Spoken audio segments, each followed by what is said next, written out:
প্রায় 100 বছর হবে এই বাক্সটার বয়স।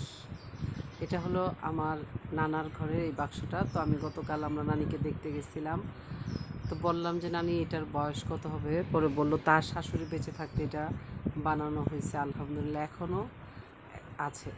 আসসালামু আলাইকুম, সবাই কেমন আছেন? আমরা আলহামদুলিল্লাহ খুব ভালো আছি। তো গতকালকে চলে গিয়েছিলাম আমার নানার বাড়িতে।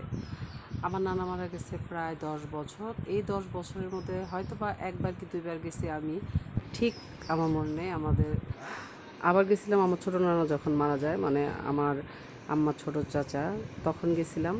তাই এই 10 বছর হয়তো বা একবার দুইবার গেছি আর কি। অনেক বছর পরে যেহেতু যাওয়া, তো ভাই বোন সবাই মিলে গেলাম। নানি যেহেতু একটু অসুস্থই, বয়স যেহেতু হয়েছে, তো সবাই একটু গেলাম নানিকে দেখতে ঈদের পরের দিন। কারণ আর হয়তো বা একসাথে থাকা হবে না, সবাই যে যার মনে চলে যাবে, এই জন্য একত্রে আছে যেহেতু, তো বললাম চলো আমরা আগে নানিকে দেখে আসি। তবে নানির বাড়িতে যাওয়ার পরে সত্যি মনটা একদমই ভেঙে গেছে। কারণ বাড়ি ঘর যেমন প্রাণ নাই, সত্যি কথা কি জানেন, এটা কেউ মানুক না মানুক জানি না, আমি মানি। যে বাড়ি থেকে মুরব্বি মারা যায় সে বাড়ির না প্রাণটাই যেন চলে যায়, সে বাড়ির সৌন্দর্য চলে যায়, তার সাথে সাথে ভালো লাগা, ভালোবাসা, আত্মীয়তা, ঘনিষ্ঠতা এবং মায়া, সৌন্দর্য, মায়া মহব্বত সব কিছু উঠে যায়। কে কে বিশ্বাস করেন বলেন তো? এই যে দেখেন, এটা হলো কিন্তু ধান রাখার একটা বেল। এটা যে বয়স কত আমরা একদম ছোটোবেলা দেখেছি, এটা আজকে দেখলাম একদম বাড়ির ওইদিকে পড়ে আছে। আর আমার নানির বাড়ির যে এই যে দেখেন এত লেবু ধরছে, বড় বড় লেবু গাছে ধরে আছে।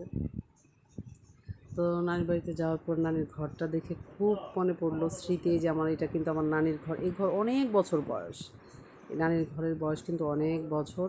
মামারা আলাদা করে বাড়ি করে ফেলছে, বিল্ডিং বাড়ি করে করে ফেলছে, বড় মামা 3 তলা ফাউন্ডেশন দিয়ে বাসা করে ফেলছে, কিন্তু নানি কিন্তু তার স্বামীর ঘরে এখনও পড়ে আছে। হয়তো বা শেষ নিঃশ্বাস পর্যন্ত এই ঘরেই থাকবে। এই যে জায়গাগুলি দেখছেন, এটা এক সময় এত ভরপুর ছিল, কারণ নানির যে ছোট যা, নানি ওইখানে ছিল, দুই জায়ের উঠান কাছাকাছি ছিল, একদম ভরপুর একটা বাড়ি ছিল। এই যে কুয়াটা দেখছেন, এই কুয়াটা যে কত গভীর ছিল, আমরা যখন ছোটোবেলায় উঁকি দিতাম, পানি এত সুন্দর পানি ছিল, এই পানি দিয়ে গোসলও করা হতো। তবে এটা এখন বন্ধ করে দিছে। আমার ছেলে তো কুয়া বলতে পারতেছে না, যে আমি এটা কী, অত চিনে না। আচ্ছা যাই হোক, এটা কিন্তু একদম বাড়ির বাড্ডেক যেটা বলি আমরা, বাড়ির সামনে এখানে একটা খানকা ঘর ছিল। খানকা ঘর মানে যেখানে বাইরের মেহমান আসলে, ছেলে মানুষ আসলে সেখানে বসতো। এগুলি এখন কিছুই নাই, কারণ এখন আধুনিক যুগ। আমার নানারাদের যেহেতু 3 ভাই, তাদের বিশাল জমি, বিশাল সম্পদ। এই যে পুকুরটা দেখছেন, এটা আমার নানাদের। আর এই আম গাছের যে কত বয়স আল্লাহ জানে। ওই যে হাত দিয়ে দেখাচ্ছি, সেটা হলো আমার নানাদের পারিবারিক গুরুস্থান। এখানে সবার হলো কবর। আমার নানা নানি আমাদের কিন্তু আসলে সৎ নানি, আমরা আমাদের নানিকে দেখিনি। আমার আম্মাই তার চেহারার মনে নাই, তবে যিনি আমাদের নানি আছেন এখন, আমরা কখনো বুঝতেই পারিনি উনি আমাদের সৎ নানি, এত আদর করতেন।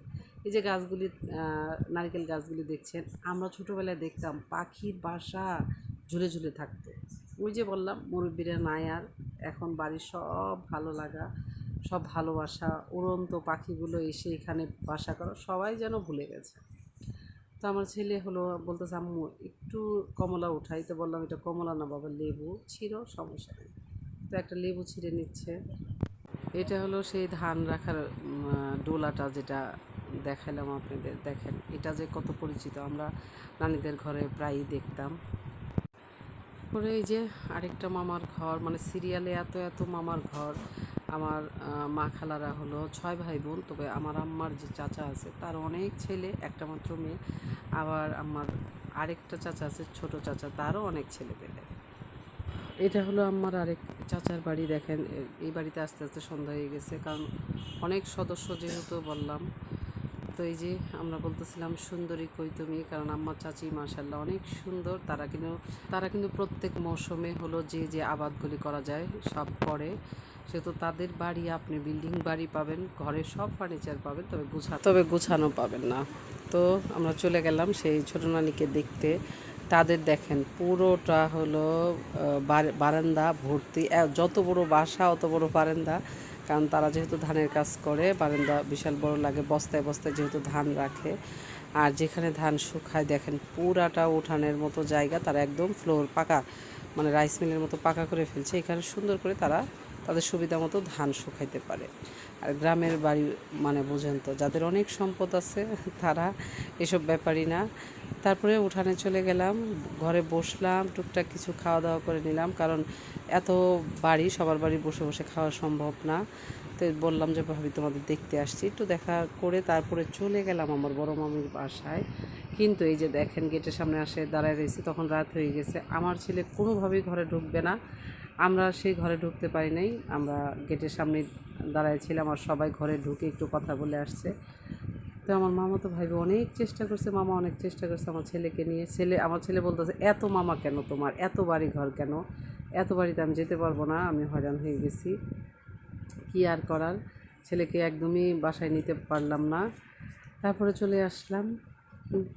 তো সবার কী অবস্থা বলেন তো, কার নানার বাড়ি কোথায় এবং কতদিন থেকে নানার বাড়িতে যান না, কমেন্ট করে জানাবেন। অবশ্যই সময় পেলে নানার বাড়ি ঘুরে আসবেন, ভালো লাগবে, কারণ সেখানে ছোটোবেলার অনেক স্মৃতি থেকে যায়, যেমনটা আমার আছে। আল্লাহ হাফিজ সবাইকে।